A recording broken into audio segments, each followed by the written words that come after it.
E aí, assistiu o Acólito? Ainda tá um pouco confuso? Calma que eu te explico tudo o que tá acontecendo depois da vinheta com spoilers, hein? Segura aí. Olá, sociedade de consumo pop! Estamos de volta, esse é mais uma coisa no canal 4 Coisas. Sou o Pablo Peixoto, youtuber que mais trabalha no Brasil. Bora falar de Acólito. 2 primeiros episódios foram lançados ontem à noite. Vocês já assistiram. Talvez estejam um pouquinho por fora, um pouquinho confusos. O que tá acontecendo? O que tá vendo? Onde é que eu estou? Eu vou explicar pra você o que tá acontecendo em Acólito, que se passa centenas de anos antes do Star Wars original, da Nova Esperança, num período que é chamado Alta República, onde o poder do Jedi e a paz na galáxia estava no auge. Os Jedi funcionavam maravilhosamente, com seu código Jedi intacto, livre de medo, livre de angústia, livre de apego, tudo funcionava para os policiais galácticos. Mas daí, logo na introdução, a gente tem informação de que alguns usuários da Força, alguns sensitivos da Força, que são pessoas para a galáxia inteira, que têm esse dom de se comunicar mais intensamente com a Força, que é esse campo de energia que circula, nos reúne. E essas pessoas, ao invés de estarem sendo treinados pelos Jedi para serem mantenedores da paz, estavam se reunindo em cultos, em grupos clandestinos para estudar e aprender os meios da força. Por outro código que não é o código Jedi, podendo ser aí um princípio, o início do que vai ser o Sith lá na frente. Ainda não é, mas está havendo esse movimento. E a personagem que representa esse movimento logo no início da série é a May. A May é uma espécie de ninja da força. Ela tem os poderes da força, ela usa os poderes da força, mas ela não foi treinada como uma Jedi. Ela aparece num bar para enfrentar a mestra Indara, que é interpretada pela Carrie-Anne Moss. E aí a gente aprende também nesse primeiro combate entre a May, que é essa assassina que está lá para matar a Jedi, e também como funciona os Jedi da Alta República. Como eles não atacam, por exemplo, pessoas desarmadas. E como eles lidam com o lightsaber mais como um escudo do que com uma espada. A não violência dos Jedi é muito mais rígida nesse período do tempo do que quando a gente vê na Ameaça Fantasma, por exemplo. Por quê? Porque os Jedi ainda estão intocados pelo medo. Eles estão intocados pela presença da Ameaça Fantasma. E a presença constante da Ameaça Fantasma é que vai virando os Jedi, coisa que a gente aprende logo no primeiro episódio, no fim desse primeiro episódio de Acólito, como eles vão tentar destruir a Ordem de Jedi. Não vai ser pelo aço, não vai ser pelo laser, vai ser pelo medo, pela destruição do sonho. Vamos voltar a isso daqui a pouco.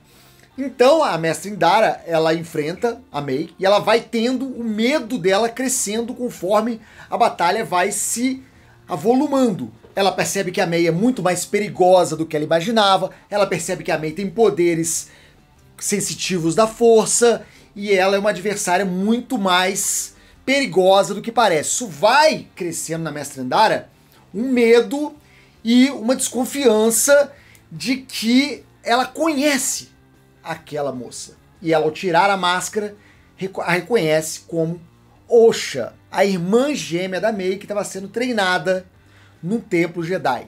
Isso deixa ela ainda mais amedrontada, mais próximo de desbalancear sua força Jedi.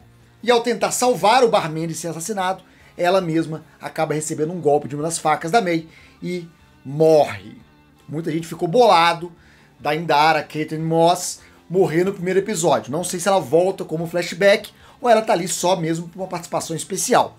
O fato é que a notícia do assassinato de Indara espalha pela galáxia, chega a Coruscant, chega no Templo Jedi, onde o Mestre Sol ele é avisado do que aconteceu. E ele é o antigo mentor Jedi da Osha, da irmã da May, da irmã da assassina. Osha, que deixou a Ordem Jedi, desistiu de ser Jedi para ser mecânica espacial. Fica lá do lado de fora das naves, lá com os droids arrumando as naves. Inclusive, é uma nave da Federação de Comércio, que a gente conhece também da Ameaça Fantasma. E o Sol, então, preocupado com a Osha, da Osha estar lidando com uma influência maligna, com uma proximidade ao lado sombrio, ele reúne uma equipe formada por um jovem Jedi, o Yord Fandar, e sua aprendiz, a Jack Long, que é a personagem da Daphne King, que você conhece lá de Logan, X-23, e eles partem para investigar o caso. Encontram a Osha, e ao interrogar a Osha, ela é reconhecida pelo cara do bar, que sobreviveu, que ela é a assassina. Então eles levam ela presa, mas conforme a história vai avançando, o Mestre Sol se lembra que a May, a irmã gêmea dela, não morreu no incêndio. Tem toda uma simbologia com fogo nesses episódios. É como se as duas irmãs fossem duas partes do mesmo ciclo.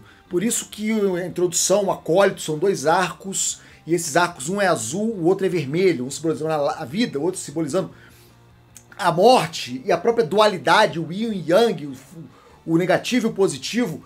E o Sol, ao perceber que trata-se das duas irmãs, ele pede ajuda para a Osha para encontrar a May, e eles partem atrás dela. A May vai até um outro mestre Jedi que está em transe, está meditando, e essa meditação dele cria um campo de força impenetrável. E aí volta aquela história, o Jedi não é derrotado pelo aço nem pelo laser, ele é derrotado pelo medo, pelo apego.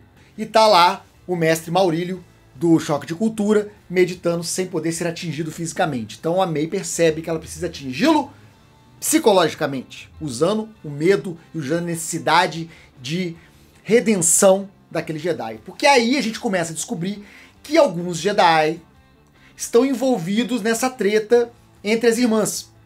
Quando pegou fogo lá o planeta delas, e quando elas se separaram, uma foi dada como morta, outra foi levada para treinamento de Jedi, depois desistiu. E os Jedi têm alguma culpa no cartório. Entre eles a Indara, o mestre Maurílio de Choque de Cultura, e um Jedi que nós vamos conhecer lá pra frente, que é o Kelnaka, que é o Jedi Wookiee. E ela leva um veneno pra ele. E ela tem um parceiro, que é um fazedor de veneno, que é um personagem misterioso, poderoso, mas que se faz de bobo. Tipo o mestre Yoda, que se fazia de, sabe, de esclerosado, mas na verdade era um cara top, era um cara pica. Mesma coisa, se tá se fazendo de bobo. Tá se fazendo de bobo. Outra que tá fazendo de bobo é aquela careca verde lá do Templo Jedi.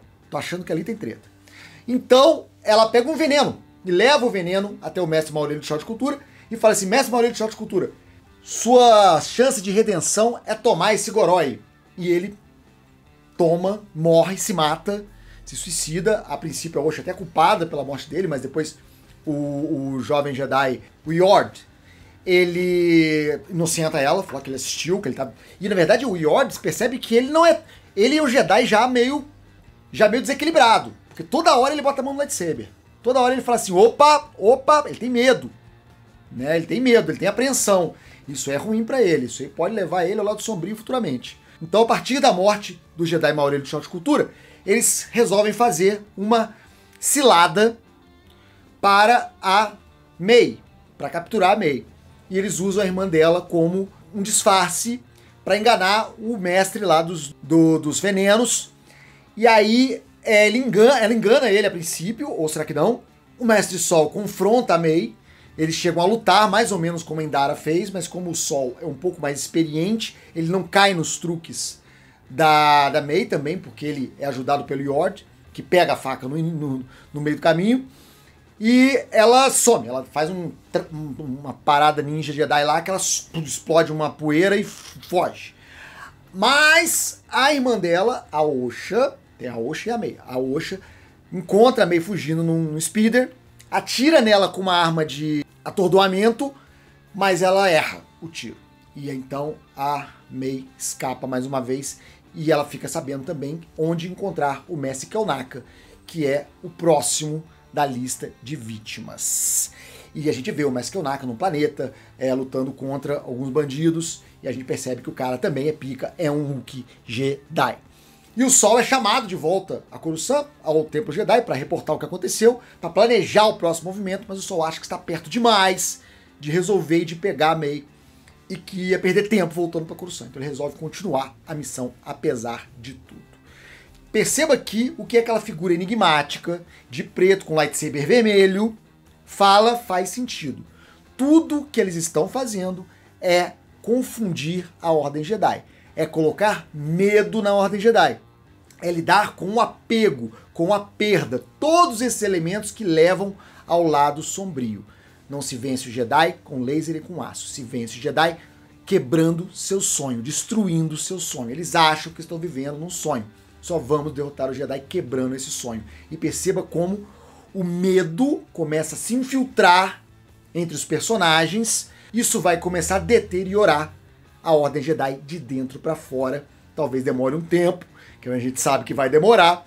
Vai até a Ameaça Fantasma, mas esse é o começo, é o crescimento da Ameaça Fantasma, o nascimento da Ameaça Fantasma. Aquilo que vai fazer os Jedi se desregularem completamente, começarem a usar a arma com muito mais impulsividade e usarem sua força para tentar influir politicamente na galáxia, coisa que não acontecia antes. Eles vão ser cada vez mais diretos da influência com a galáxia, vão se corromper, vão tomar decisões impulsivas e tudo isso leva à queda da Ordem Jedi e tudo começa nessa história. Acólito, 2 primeiros episódios, o que você achou? Escreve aqui embaixo nos comentários suas opiniões, suas teorias e depois da vinheta vão aparecer opções do canal para você clicar e ficar mais um pouquinho comigo. Até mais, até breve, até já.